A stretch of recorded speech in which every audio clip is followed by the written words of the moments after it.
Zap Crypto. Tous les jours, toute l'actu crypto au même endroit. Et pour me soutenir, abonne-toi et active la cloche pour ne pas manquer le prochain Zap Crypto. Bonjour monsieur, je fais une petite pétition. C'est contre tout ce qui est mineur de crypto-monnaie. Parce qu'en fait, ils utilisent à fond les cartes graphiques. Et nous, aujourd'hui, on ne peut même plus s'en procurer. Vous faites quoi dans la vie? Moi, j'adore jouer à des jeux vidéo. Je vois que vous êtes un gamer. Moi, j'ai un fils, c'est le propriétaire de la société Atari aux États-Unis. Non. Si. Alors, la crypto-monnaie, il connaît. Hein. Ah mais Atari, il a fond dans le jeu vidéo. Oui, bah oui. C'est un soutien de poids pour ma pétition, ça. Est-ce que vous pouvez signer ma petite pétition? Bien sûr. Oh là là là. Vous pouvez bien noter qui vous êtes. Le papa du créateur d'Atari. Avec ça sur ma pétition, on va les faire couler la crypto. Oh là, j'en reviens pas. Il a racheté Atari il y a 7-8 ans. 7-8 ans. Et là, il vient de revendre ses parts. Actuellement, il a créé une société à Dubaï. À Dubaï. De crypto-monnaie. Non. Si. Non, me dites pas ça, monsieur. Si, je te jure. Non. Il est parti des jeux vidéo pour la crypto-monnaie. Et il gagne un pognon fou. Donc là, moi, je fais une pétition pour les joueurs contre la crypto-monnaie et lui, il est parti des jeux vidéo pour la crypto-monnaie. Tout l'inverse de ce que je voulais. Ah oui. Ah oui, bah non, mais j'enlève votre signature. Ah oui, mais c'est pourquoi. Oui, moi non, bah alors là... Je m'en fous. Non, bah je vous le dis, Non, mais je m'en fous complètement, et lui aussi. Ouais, non, bah alors là, on va pas se laisser faire. Hein. Ouais. C'est pour vous courir la loi, de toute manière. Ouais, regardez le nombre de pétitions, 3 déjà. On va couler la crypto avec ça, monsieur. Oui, monsieur, couler. Couler la crypto. Oui, vas-y. En plus, maintenant que vous êtes dans la crypto, vous gardez gamer comme ça pour s'afficher. Mais vous vous rendez compte un peu? Je suis en liberté. Mais vous vous rendez compte? Vous m'envoyez une crotte de nez quand vous faites ça, on est en monsieur. démocratie. Ouais, mais envoyer des crottes de nez comme ça, c'est de l'insolence. Je suis sur Twitch, vous connaissez Twitch? Oui, bah voilà, je suis sur Twitch, on m'appelle le Twitcher, le mangeur de cartes graphiques. Mange les cartes graphiques. Voilà. Je dois te renvoyer la suggestion. Non. Bonne journée, monsieur, quand même. Ah là là, j'en reviens pas, ça. Créateur d'Atari qui est parti dans la crypto-monnaie. Non, mais... Le CryptoFiat Grid 23 dans la peur, voire l'extrême peur, puisque quand on clique directement sur cet indicateur, c'est à 25 finalement que débute l'extrême peur. Le social index à fond sur up, ça c'est buggé désormais. Je pense que oui, on a la réponse là que c'est bel et bien buggé. Les ordres de marché ce matin, toujours 11h15 que j'enregistre l'émission, qui sont en recherche de vente, voire de fortes ventes. Et on voit quand même que c'est en train de bétonner du côté des acheteurs. Coinbase, Binance et BitMEX, des positions entre 3,6 à 7,7 millions, autour de 38 000. Donc est-ce qu'ils vont tenter coûte que coûte de défendre ce support? Telle est la question. On débute directement avec cette vue semaine sur le Bitcoin. On voit qu'également, premièrement, qu'en vue semaine, on est toujours sous le ruban des moyennes mobiles exponentielles, qu'on est également sous la MM20, la moyenne mobile des 20 dernières semaines, qu'on a un support ici ascendant qu'il ne faudrait pas casser. En réalité, ce support, il correspond à quoi? Il correspond au bas de drapeau ascendant que l'on a en vue semaine. Je vous rappelle que ce qui se joue et ce qui va se jouer cette semaine, c'est est-ce qu'il y aura cassure ou non de ce drapeau ascendant par le bas. Donc drapeau ascendant, figure chartiste de continuation baissière. Si cassure par le bas, signal de vente pour aller rechercher à minima les 30 000 $. Là, on se rapproche nous de cette zone majeure. Ça me rappelle pas mal ce qui s'est passé l'été précédent avec ce range ici. On a fait des tiges ici, on s'est toujours fait rejeter, ici également. Et là, on a clôturé 2 fois la baisse, du coup tous les planctons sont barrés. Et après, bim to the moon. Et là, si le piège se reproduit, eh bien, ça serait typiquement le même scénario. Ce qui est en train de me faire penser qu'on a fait rentrer énormément de vendeurs dans ce train. Dès lors, énormément de vendeurs ont pu rentrer dans ce train. Ce n'est pas ce qui s'était passé avant. Dès lors, ici, je suis bien plus haussier et bien plus bullish que juste précédemment. C'était en juillet 2021, où ici on n'était pas venu chercher des vendeurs de suivi de tendance ou un dead can bounce. Dès lors, si le marché, dans sa compréhension, veut aller chercher beaucoup plus bas, c'était ici qu'il fallait le faire. Le marché était extrêmement baissier, Bitcoin à 10 000, Bitcoin à 15 000, Bitcoin à 20 000 pour ceux qui s'en rappelaient à ce moment-là, mais ici c'était extrêmement baissier et on n'avait pas fait rentrer énormément de vendeurs pour initier ce qu'on appelle un dead can bounce, juste là.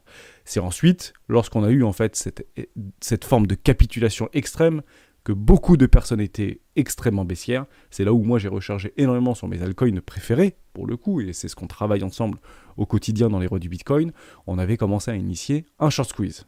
On clôture un W weekly. On va chercher beaucoup plus haut. Pourquoi? Car les gens étaient en déni Et les gens, en fait, ne voulaient pas voir ce prix monter, ce n'était pas normal, puisqu'on s'était tous accordés à dire, ou une grande majorité d'entre nous, que ce soit le public, les particuliers, ou certains gros portefeuilles supérieurs à 10 millions de dollars, s'étaient accordés à racheter du Bitcoin beaucoup plus bas. Ce qui se passe est souvent l'inverse de ce que la majorité pense et que la majorité fait. Dès lors, on shorte le Bitcoin. On short pour acheter moins cher. Tout simplement. Mais on continue à monter. On retrouve dans une zone de rechargement de vente logique les personnes qui avaient shorté ce marché et qui avaient retourné ce marché ont réussi à repousser le marché, ou ça sur un premier arrêt, pour derrière en fait envoyer un nouveau plus haut. Parce que la majorité des personnes étaient dans un dead cat bounce, c'était baissier, les vendeurs vont se montrer dans une zone de rechargement de vente logique. La réponse est oui, en effet, ils se sont bien montrés. On n'est pas venu clôturer en dessous du premier arrêt, nouveau sommet. Intéressant. Je voudrais reprendre un point qui est absolument capital pour moi et qui concerne vraiment la capitulation du marché. D'accord, donc si vous avez vraiment compris ma dernière vidéo, si vous approuvez ou même si vous désapprouvez, vous comprenez vraiment un petit peu là où je veux en venir avec la capitulation, avec le moment où on liquide tout le monde, d'accord, où on prend vraiment le dernier 50% et les derniers moins 70% sur les altcoins. Donc il y a pas mal de gens qui disent qu'on est potentiellement sur les bottoms et qu'on va reprendre, c'est reparti, on va repartir de nouveau sur la lune, ou même durer un petit peu à partir d'ici pour finalement quand même exploser. Voilà, moi je suis quand même d'accord sur la finalité, à savoir on va quand même exploser, on avait déjà expliqué pourquoi après le prochain halving, mais selon moi ça doit quand même passer par une phase de capitulation, une phase vraiment où on nettoie le marché, où on nettoie un petit peu tous les mauvais traders, où tout le monde souffre on va dire, où on casse vraiment la ligne de support qui est actuellement sur les 30 000. Donc pour moi, cette étape, on y arrive inéluctablement et elle se fera seulement au moment où on aura cassé donc la MA100W, donc la MA100 qui est ici en rose, qui a été un petit peu prolongée et sur laquelle on est actuellement, d'accord. Donc la MA100, elle est donc généralement placée sur le support, d'accord. On la croise plus ou moins à l'endroit où on doit après capituler par la suite. Ce qui est sûr, c'est qu'on est sur des niveaux psychologiques importants, que 40 000 sur le BTC, c'est la zone qui a été défendue. Là, on est en train de s'installer en dessous, donc forcément, c'est pas très bullish. Ethereum, 3000, c'était pareil. On est en train de s'installer en dessous, c'est moins bullish, mais à la limite, on n'est pas loin. Il suffit d'une bougie, on revient dedans. Et Solana, les 100. Donc, il y en a plein comme ça qui sont à des niveaux clés. Et pour l'instant, ça ne veut pas dégueuler. Donc, on est encore dans des zones qui sont complètement défendables. Et on pourrait très bien dire dans une semaine, bon, bah, les 40 000 ont tenu, quoi. Donc pour l'instant, c'est un petit peu trop tôt pour dire. Et vu la force relative du Bitcoin, je dirais que pour l'instant, c'est pas gagné. Et que c'est pas gagné ni pour les vendeurs ni pour les acheteurs. Et qu'il faut attendre de voir comment ça se passe au niveau de l'international, au niveau des indices. Bon, maintenant, il y a quand même des signes quand même alarmants. C'est le dollar index qui trend haussier très fort, hein, globalement. Donc si vous avez des USDT, hein, c'est mieux que des euros a priori. Autre chose, le VIX qui remonte dangereusement du côté des 30, donc ça c'est pas cool. Ça paraît faible ici parce qu'on s'était habitué à des chiffres hallucinants, mais 28 c'est pas un bon chiffre, hein. C'est en général signe de volatilité et potentiel signe de crash. Donc le TH bien sûr a fait exactement les mêmes choses. Donc ici on est venu taper les 0,380 de Fibonacci et ensuite on s'est fait rejeter. Donc ça on va pouvoir l'enlever, cela ne sert plus à rien. Ensuite ici on est venu chercher les liquidations et ensuite on a une grosse accélération baissière. Donc ça c'était prémédité. Du coup on est ok par rapport à ça. On va juste maintenant le décaler comme ceci. Et on va bouger, donc on va changer l'alarme. Donc là maintenant on va la mettre, bon elle est hyper proche, hein. Ça se trouve qu'elle va sonner dans pas longtemps, mais on va la mettre au niveau des 2794 $. Donc 2794, je vais même mettre 0.8, non, 794 $ et on valide. Et bien sûr la target haussière c'est les 3186 $. Mais bon, là moi je la privilégie pas du tout, sauf si on a une bonne news. Pourquoi ? Parce que on est loin, on est même pas sur un V-bottom. Donc là autant attendre un bon W et aller chercher toutes les liquidités plus haut. Ensuite, autre chose de assez cool, c'est que comme je vous l'ai dit 2-3 fois la semaine dernière, je trouvais ça dommage qu'on n'ait pas réussi à retourner entre les 0,618 et les 0,786 de Fibonacci. Pourquoi ? Parce que c'est la zone de rechargement. Je trouvais ça bizarre. Donc là maintenant, dites-vous qu'il y a une probabilité beaucoup plus puissante que celle que je vous ai dit l'année dernière, je m'excite trop, la semaine dernière, donc d'aller chercher entre les 2703 $ et les 2463 $. Moi en tout cas, dès qu'on va rentrer dedans, je vais racheter. Vous allez me dire, oui Malan, tout à l'heure t'as dit niveau macroéconomie, géopolitique, c'est compliqué. Oui, c'est vrai, mais pour les grosses altcoins, ça par contre c'est complètement un autre plan pour moi. Parce que vu que je vois du très très long terme, et l'ETH, bien sûr là pour moi c'est le best des altcoins, de toute façon voilà, tout le monde le sait. Voilà, je vois très très loin et il y a tellement d'utilité que en fait je fais du DCA tout le temps sur ce genre de crypto. C'est comme ceux qui font du DCA tout le temps sur le Bitcoin. Ok, donc c'est pour ça que même si tout va mal, je sais que j'en rachèterai ici parce que c'est des niveaux intéressants et je lisse le prix comme ça depuis très longtemps. Voilà, ça c'est ma stratégie sur Ethereum. Dixie, l'indice cash. Qu'est-ce que l'indice cash? C'est tout simplement aussi un indice qu'on appelle risk on, risk off. C'est un indice qui nous sert tout simplement à évaluer où sont les investisseurs. Sur quoi sont-ils positionnés? Sont-ils positionnés en cash ou sont-ils positionnés sur des assets à risque, donc des actifs risques comme les actions ou les cryptos? Donc en fait, c'est un indicateur qui est très pertinent pour nous donner une direction sur ce qui se passe sur l'ensemble. C'est-à-dire que si cet indice est haussier, c'est généralement baissier sur les actifs à risque. Pourquoi? Parce que tout simplement, ça veut dire que les investisseurs, ça veut dire que les institutions autres se ruent sur cette position et ils gagnent de l'argent en s'étant positionnés sur le dollar, sur l'indice du dollar. Et donc, ça prouve qu'ils sont en position défensive. Prenez ça comme une position défensive. Cet indice chute fortement et nous sommes dans un contexte qui est plutôt favorable aux cryptos, aux actifs à risque. Donc on est d'accord, actuellement absolument pas favorable et surtout une belle grosse tendance haussière. Donc on va voir ce qui va se passer sur cette résistance. Nous sommes actuellement sur un lieu de résistance. On voit qu'on a clôturé vendredi avec une envie de hausser. Donc on va voir aussi ce qui va se passer. Mais dans tous les cas, prudence est fortement de mise. On passe ensuite sur Bitcoin avec un graphique de Tanalyst. Il nous met des graphiques très intéressants là au niveau d'un signal. Il nous dit être prêt, signal jaune de bull run au niveau de la pastille bleue pastille jaune plutôt qu'on a ici. Et en fait, c'est un signal. Alors, je sais pas comment il marche l'indicateur exactement parce qu'il le précise pas forcément, mais c'est par rapport aussi au Bitcoin et à l'ESP500 si j'ai bien compris. Et en gros, à chaque fois qu'on redépasse cette ligne jaune, vous voyez qu'il est ici, on a très bien ici, hop, un signal. On a eu une hausse par suite assez vertigineuse. On a eu deux fois ici, hop, hausse vertigineuse. On a eu de nouveau ici une grande hausse là aussi pour le mini bull run de 2019 et on a eu un dernier signal ici pour le Corona et vous voyez par la suite là aussi on a explosé. Et là ce qui est intéressant c'est qu'on redonne du coup ce signal avec cet indicateur.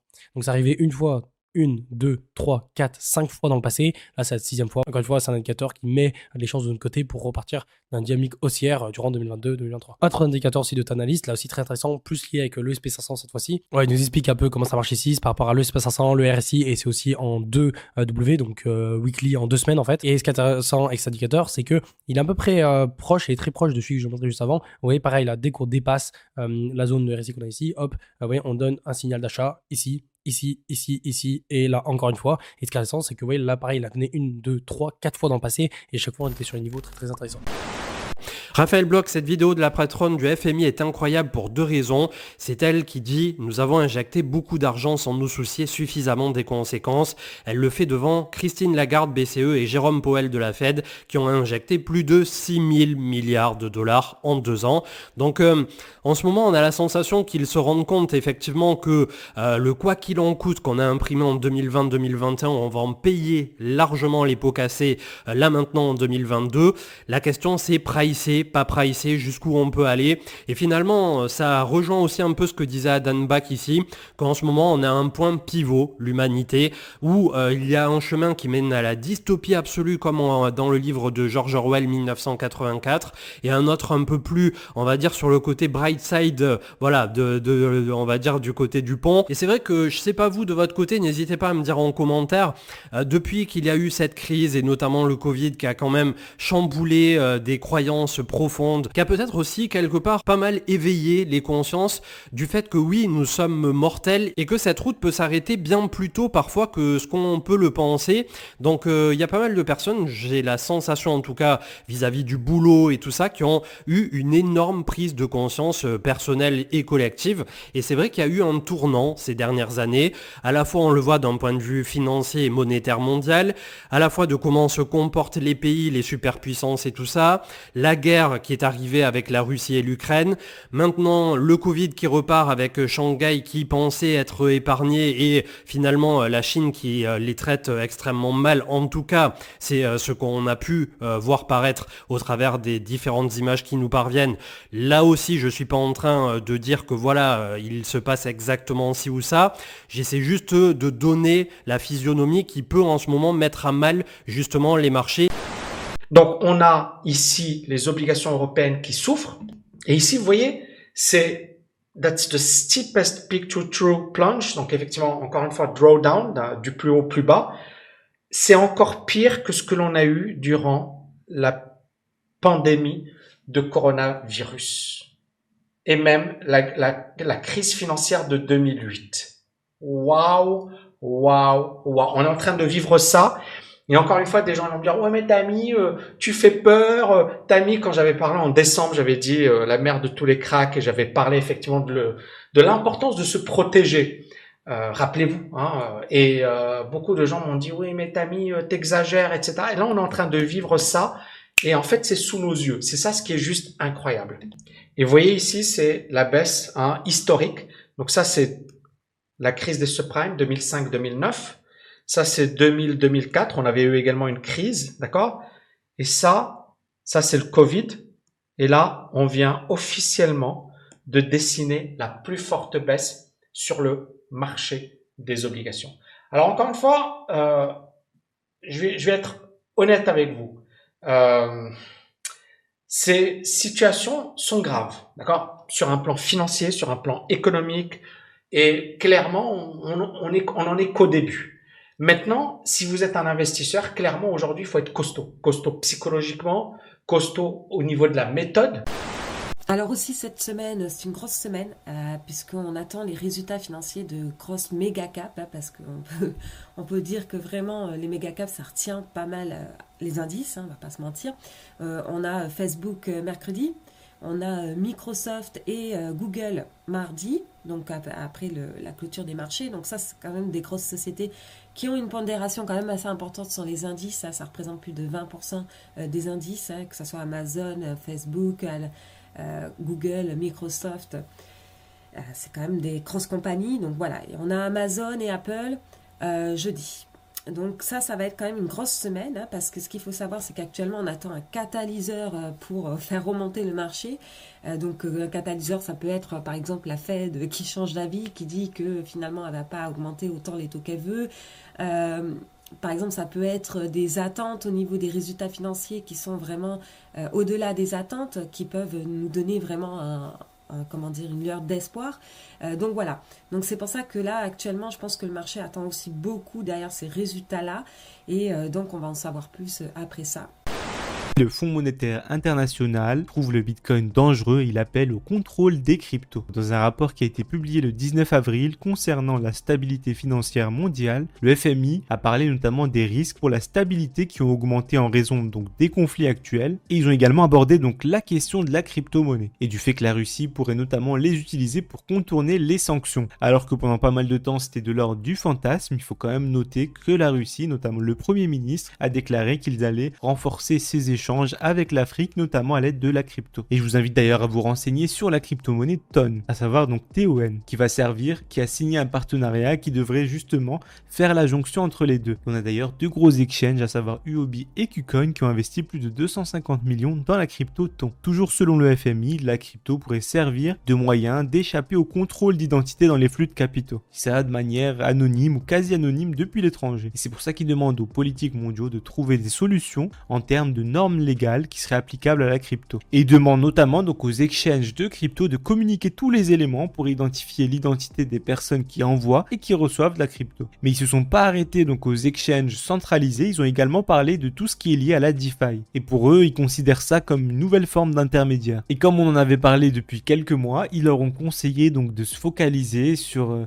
tout ce qui permet de générer des cryptos, du moins de les acheter en premier lieu, à savoir les exchanges centralisés, mais également les stablecoins. En d'autres termes, il faut savoir qu'il y a certains stablecoins qui sont centralisés et donc qui peuvent demander sous certaines formes un KYC. Et d'autre part, on a également les exchanges, mettons, ils vont demander demain à Binance de déclarer sur quelle wallet MetaMask est sorti certaines sommes et desquelles ils sont re-rentrés sur Binance. Ce qui permettra, vu que la blockchain est publique, de retracer toutes les transactions. Et ce qui veut dire encore une fois qu'ils vont mettre le focus sur les points d'entrée et les points de sortie. Donc c'est pas top comme nouvelle et après en même temps on s'y attendait. Donc on verra en tout cas comment ça va évoluer. On fait confiance à France Crypto qui dit qu'en 2019, on avait 3,37% des transactions qui étaient illicites au niveau des cryptos. En 2020, c'est passé à 0,62 quand même. Et en 2021, 0,15%. Donc on voit constamment voilà, le chiffre de transactions illicites baisser au fur et à mesure des années. Et entre 2013 et aujourd'hui, il y a une différence qui est juste énorme. Et c'est tout à fait logique parce qu'avec la blockchain, on peut retracer, on arrive à retracer plus ou moins tout le monde. Et même ceux qui disent qu'on peut utiliser Tornado Cash qui permet, je ne sais plus si c'est exactement le terme, mais en gros, on a un moyen de pouvoir perdre une transaction, où en gros on le met dans une sorte de mixeur qui va l'envoyer faire plein de transactions différentes, qui va en fait perdre la transaction et les fonds au niveau de la blockchain, et c'est compliqué de les retrouver. Mais le FBI on dit que il pouvait passer à travers ça et réussir à retrouver une transaction même qui est passée par Tornado Cash et qui est passée de partout.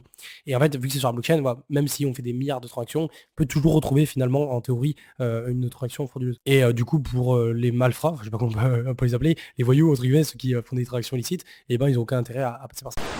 BBGS se positionne bien évidemment aussi dans ce secteur. Sébastien Gouspillou nous disait par exemple être en contact pour un projet très important de minage avec un producteur de pétrole en Afrique qui paie 2,5 millions de dollars d'amende par jour à cause de ses rejets de gaz dans l'atmosphère.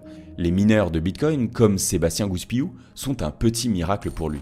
Les plus grands groupes de la planète, comme Exxon par exemple, s'y mettent. Cela devient une évidence pour tous les producteurs. Alors, certaines critiques nous répondront qu'il serait quand même plus pertinent d'utiliser ce gaz ou cette électricité pour d'autres utilités, comme par exemple le chauffage ou l'alimentation en énergie de zones urbaines. Oui, en effet, peut-être, cela pourrait être une autre option. Mais pourquoi personne n'a saisi l'opportunité jusqu'à maintenant ? Pourquoi les entreprises ne se sont pas engouffrées dans ce marché ? Pourquoi ce gaz n'est-il pas valorisé autrement ? La réponse est simple, car ce n'était pas économiquement viable. Ensuite, d'autres rétorqueront que le minage en lui-même a un impact sur l'environnement. Par exemple, tous les matériaux nécessaires à la production des ASICs et les déchets électroniques que cela génère. Certes, mais là encore, il faut être pragmatique et se poser la question, est-ce qu'au final, lorsqu'on pèse le pour et le contre, il y a un effet net positif ? Est-ce que la réduction, voire l'élimination totale du gas flaring en vaut la peine ? Personnellement, je pense que oui, évidemment. Et puis d'autres encore expliqueront que le minage vient légitimer du coup l'extraction de pétrole. C'est absurde, qu'on le veuille ou non, le monde n'est pas encore prêt à se passer des énergies fossiles. Et toutes les personnes qui disent le contraire feront beaucoup moins les malins quand il fera 5 degrés dans leur salon cet hiver, ou quand ils ne pourront plus faire le plein de leur voiture. Certaines personnes voient à chaque problème des solutions, et puis il y a ceux qui voient à chaque solution des problèmes. On va maintenant parler des NFT, plus précisément des prix des NFT historiques, donc les grosses collections qui montent en flèche. Et alors, qu'est-ce qui fait qu'une collection a de la valeur ou pas ? Globalement, les grosses collections, on les appelle les blue chips, et c'est celles qui ont beaucoup de valeur. Et que les personnes, même si elles les rachètent par exemple à 50 000 $, arrivent à les revendre plus tard à 200 000, etc. Et on retrouve du coup le terme maintenant blue chip à toutes les sauces. Mais bon, il faut quand même préciser que vu que les NFT sont encore jeunes, au final, c'est compliqué de définir qu'est-ce qui est blue chip ou pas, ou qu'est-ce qui est une tendance un peu plus longue que l'autre. Et globalement, ce que pas mal de gens comprennent pas, c'est que maintenant le marché des NFT, c'est pas simplement acheter des images ou investir dans l'art. Il y a maintenant des courbes et c'est en fait de l'investissement par rapport à une capitalisation, par rapport à un marketing, à une team. Il y a des techniques justement pour repérer les bons projets et aussi de la même façon que pour les cryptos, pour acheter les NFT de manière early, pour avoir une chance justement de profiter d'une grosse hausse. Bien sûr, c'est un peu la jungle avec tous les projets qui sortent et toutes les blockchains différentes, mais il y a clairement des méthodes pour apprendre à gagner gros avec les NFT. Other Side, le métaverse de Yuga Labs, donc les créateurs de Bored Ape Yacht Club, ça devrait arriver le 30 avril. Ils disent du coup probablement la vente des terrains devrait avoir lieu le 30 avril. Ils ont déjà lancé leur Discord, donc les gens peuvent rejoindre ce projet-là. On rappelle, voilà, ce métaverse qui se voudrait complètement ouvert, où il y aurait plein de projets NFT différents qui pourraient interagir dans ce métaverse-là, et ben ça arrive bientôt avec une vente de terrains des terrains qui devraient coûter très cher. On n'a pas encore l'information, il y a eu le KYC, donc le processus pour vérification d'identité qui a été publié il y a quelques temps. Je vous en ai parlé 2-3 fois sur cette chaîne pour vous dire attention, vous pouvez toujours en profiter. Écoutez, on en saura plus dans une semaine, on va voir ce que va donner ce projet. Attention pour ceux qui veulent s'expatrier dans d'autres pays, sachez qu'il y a de la rétrocession et que vous aurez l'obligation malgré tout de payer des impôts, même si l'année suivante vous partez dans un pays étranger beaucoup plus crypto-friendly, sachez que vous aurez des impôts à payer et qu'il faudra faire un calcul de plus-value. Et si vous partez avec l'objectif de ne pas payer d'impôts, vous serez considéré en évasion fiscale. Ceci est très fortement puni légalement. Pour la base initiale, si vous étiez résident dans un autre pays au moment où vous avez acheté votre crypto-monnaie, sachez qu'en France, c'est simple, c'est tous les investissements initiaux qui sont pris en compte, peu importe si vous étiez en France ou pas au moment de vos investissements en crypto-monnaie. On ne prend pas en compte la valorisation du portefeuille au moment où vous êtes résident français, mais même si vous n'étiez pas résident français, c'est en réalité au moment de l'achat de vos crypto-monnaies qu'il faut prendre en compte pour le cash-in. Alors, ce zap t'a plu ? Dis-moi en commentaire quelle est l'actu qui t'a le plus intéressé. Et si tu as manqué les actus d'hier, retrouve juste ici le Zap Crypto de la veille.